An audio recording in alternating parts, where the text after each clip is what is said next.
Hello lovelies, welcome back to my channel. So in today's video we'll be making plain shirts, and we're using this fabric for it. This is a doshes satin doshes.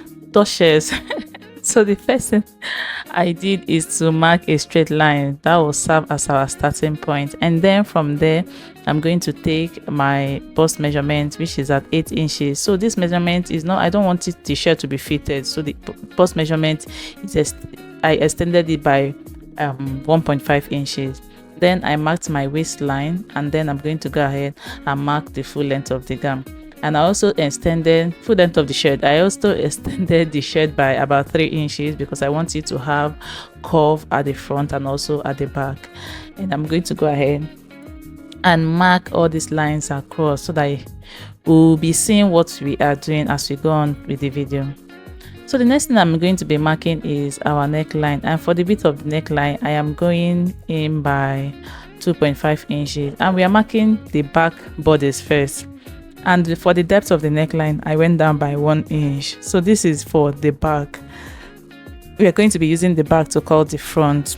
So I marked my half of my shoulder measurement, and I'm going to go ahead and connect it to our chest line. And for our shoulder slope I am going down by 1 inch.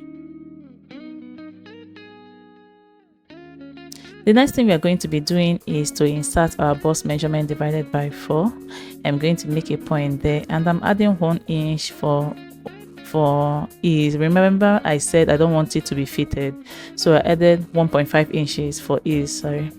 I'll do the same thing for my waist divided by 4 plus 1.5 inches for ease, and I'll do the same thing for the hem area, which is my hip measurement divided by 4 plus 1.5 inches stitching allowance, or let's say ease allowance.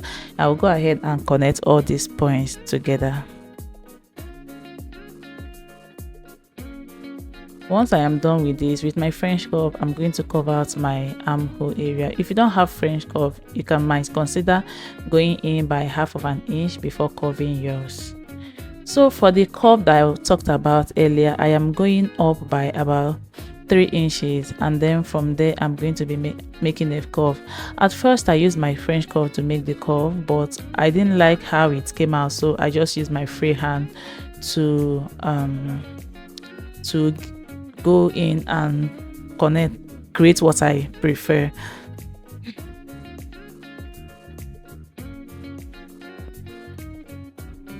And that's it for the back bodies. If you watched this moment, please take 1 minute to hit on the subscribe button, join the family. And to my old subscribers, I say thank you very much for all your support. Don't forget to give me a thumbs up if you enjoyed this video or you are enjoying this video. So we're going to go ahead and transfer it to our fabric, and by transferring this I'm going to be adding ½ inch all around, and then at my seam side, which I am now, I am adding 1.5 inches stitching allowance. For every other side will be ½ inch. Then for my hem area I added 1 inch, and I'll go ahead and cut this out before we will use the same pattern to cut out our front bodies. And remember, my fabric is folded into 2, and for that back is not going to be, you are not going to cut it open. The front is what is going to be open. So this is for our front. I left about 2.5 inches and at the center front, and then I'm going to add ½ inch at every other side. And remember, the seam side is going to be having 1.5 inches. Then for the front width I'm going down by 2.5 inches, but I'm not going to be cutting out these 2.5 inches yet. I'll cut out at 1.5 inches when I am done folding the button allowance. That 2.5 inches button allowance we added, we are going to be I'll go ahead and trim off the remaining excess. I noticed that anytime I cut the exact 2.5 inches exact measurement, by the time I want to cut my measurements, I will notice that I'm having shortage of fabric at that button allowance. So that's why I don't normally cut it all through, or cut out all the 2.5 inches. So I'll go ahead and cut out this thing, all the allowances that we have. Remember, the 2.5 inches we added to the front is for the button. So this is it after we are done cutting out all our pieces. This is for the front. You can see the front is open, so we're going to fold in by half and then fold in by 1 inch for our button. The remaining 1 inch is what is going to be using to overlap each other. So I'll do the same thing for the other button space as well. Remember, you are folding towards the wrong side. So you can see it now. I'm just going to go ahead and trim out and cut out the neckline. So I'll just go ahead and arrange my fabric well, and I'm going to be cutting from where I have my markings so I don't make a mistake. So that's what I'm trying to arrange to get where I have my markings. Then I'm going to go ahead and cut this out.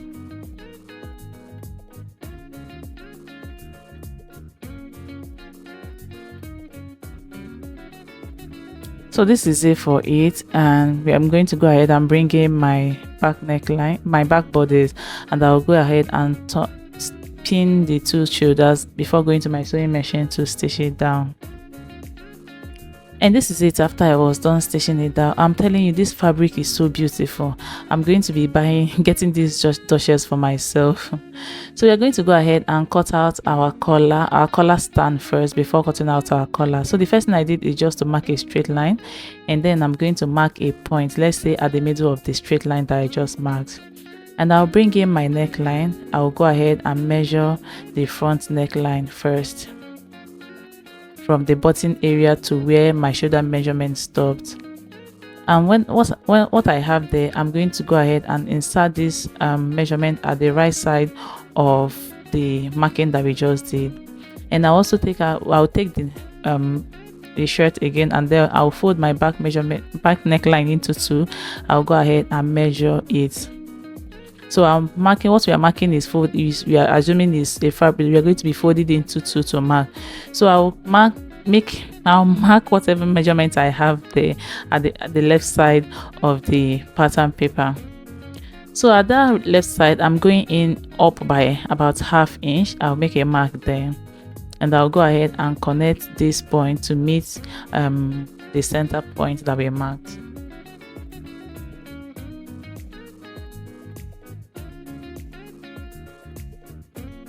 Once I am done with this, I'm going to go ahead and I'm just trying to extend the starting point that we have so that we'll know where to start taking my measurements. And remember, this is our collar stand that we are trying to cut out. So once I'm done extending this line, I'm going to go ahead and start marking 1 inch from that line, from that point. Remember, this 1 inch is going to be starting from that curved area and not from the main line that we marked earlier. So we are going to be marking this. You see the way it went down through that slope. That's how you're going to be marking yours. So once you are done marking it, I'm cutting it out. I'm going to be adding my allowance when I want to cut it out on my fabric. So this is our collar stand. We are going to go ahead and cut out the main fabric. I just marked out, make a mark there so that I will know where my center collar will be.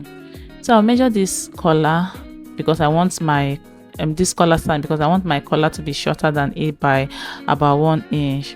So I'll make another straight line before we'll continue, and I'll mark a line straight just like you see me do.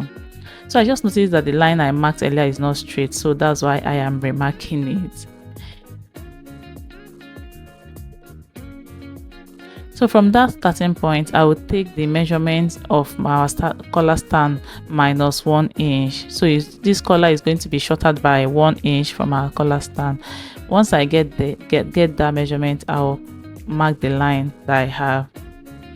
And for my collar, I want it to be about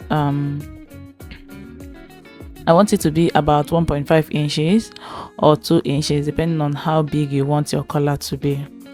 I'll go ahead and extend this point. And then you know that the collar is not always straight, it's going to be slanted. So I'm going to be slanting one side of it before we go ahead and cut it out. I hope you understand this tutorial. If you don't, please reward the video, or I have a detailed video of this collar in my channel. I'll try and put in the description box so that you check that out as well. So once we are done cutting this out, we are going to transfer this to our fabric, and this is it after cutting it out. So we are going to be having the collar stand should be 2, the collar itself should be 2, and I added 1/2 inch all around except for the center of it. So this is it, and I also went ahead to iron an stay to it. This stay is very light, so I ironed it on the 2 fabric, but if you have a stronger one or your collar stay, you just iron on one of the fabric. So once I am done with this, we are going to go ahead and do front facing front for our collar, for the main collar, and we are going to pin it down and then stitch from one end to the other, just like you see me showing you guys. So once I am done with that, I'm going to cut out any excesses that will be bulky once we turn it to the right side.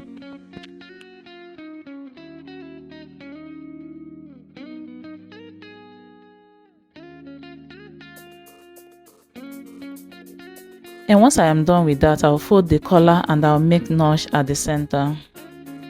And this is my collar stand. I'll fold it also and then make notch at the upper side and the lower side, because we are going to be using the other side of it afterwards. So I just decided to mark the center immediately.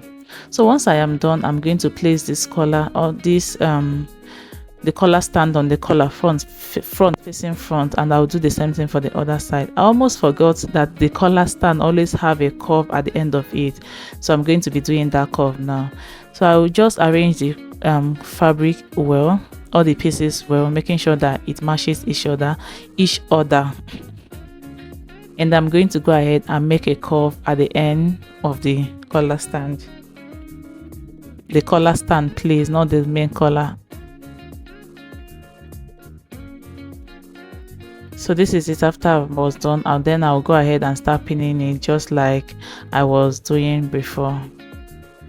But just make sure that you arrange it well before you go ahead and pin down.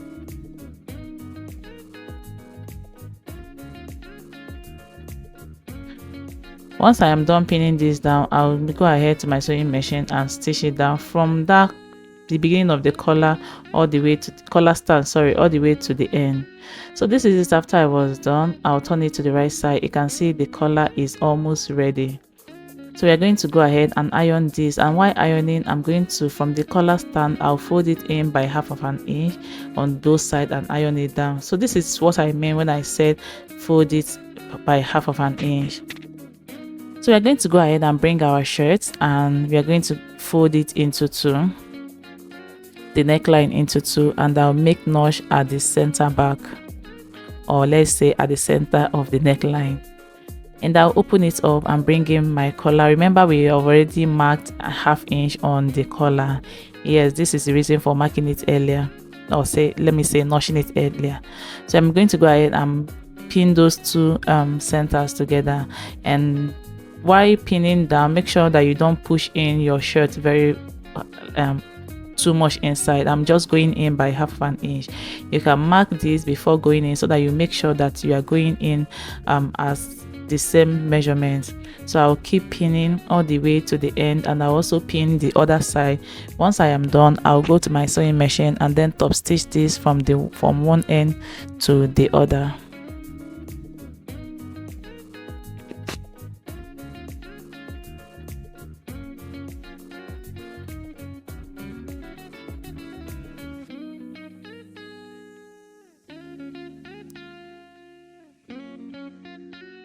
So this is it after we are done.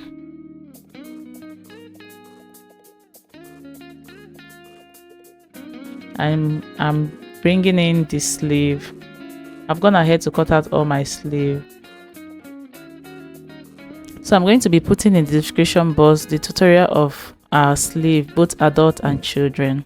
So I'm done attaching my sleeve, and the next thing I'm going to do is to hem this. If you have your hemming gum, you can use it at this point so that you have a very neat finishing.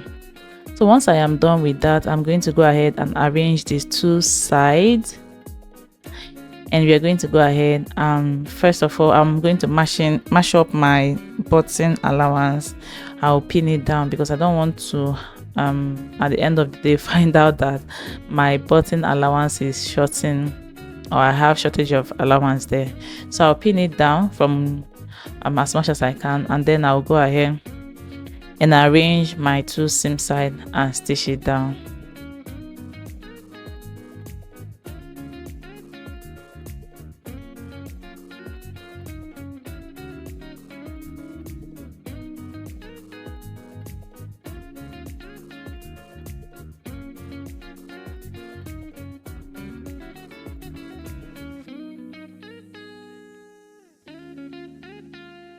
So this is it. After I was done with the seam side, you can now go ahead and add your buttonhole and your button. And before you do that, don't forget to hem your fabric or your shirt. And that's all for this style. I hope you enjoyed this video and find value in it. Don't forget to give me a thumbs up, subscribe to my channel if you haven't subscribed already, and share my videos to family and friends. And I will see you in my next video. Thank you so much for watching. Bye.